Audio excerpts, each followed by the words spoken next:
আমার রান্না করতে ভালো লাগে, আর রান্নার ব্যাপারে আমি বেশ শৌখিনও।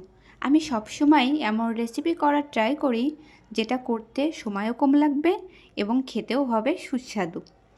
আজ আমি রান্না করব চিংড়ি দিয়ে পালং শাকের ঝোল, আমার মোস্ট ফেভারিট, আর সেটাই বানাচ্ছি। রেসিপি খুবই সিম্পল। ফার্স্ট পালং শাকগুলো কেটে এইভাবে ধুয়ে নিতে হবে।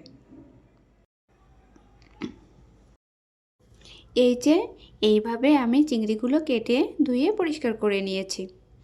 এখন কড়াইতে তেল গরম করে ফোড়নে দিতে হবে শুকনো মরিচ ও আস্ত জিরা।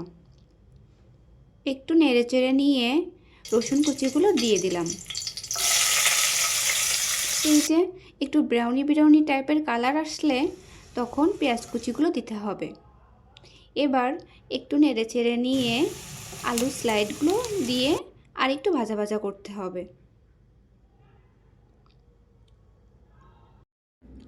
এখন স্বাদ মতো লবণ, পরিমাণ মতো হলুদ গুঁড়ো দিয়ে আরেকটু নেড়েচেড়ে নিতে হবে। এরপর দিয়ে দেব চিংড়ি মাছগুলো। চিংড়িগুলো আমি এরকম করে খোসা ছাড়িয়ে নিয়েছি। তারপর সব একসাথে আরেকটু ভাজা ভাজা করে নেব। এরকম হয়েছে। এ পর্যায়ে আমি আগে থেকে ধুয়ে রাখা পালং শাকগুলো দিয়ে দিচ্ছি। এরপর দিতে হবে কয়েকটা কাঁচামরিচ। তারপর সব কিছু একসাথে মিশিয়ে নিতে হবে। এরপর আমি 5 মিনিটের জন্য ঢেকে রাখবো।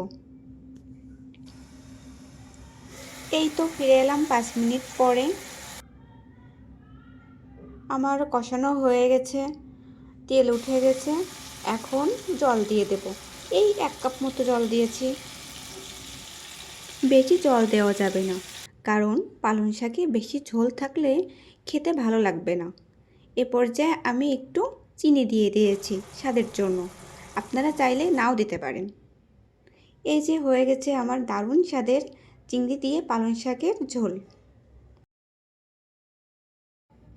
গরম গরম ভাতের সাথে খেলে খুবই ভালো লাগবে। আপনাদের রেসিপিটা ভালো লাগলে আপনারাও ট্রাই করতে পারেন। সবাই ভালো থাকবেন, সুস্থ থাকবেন।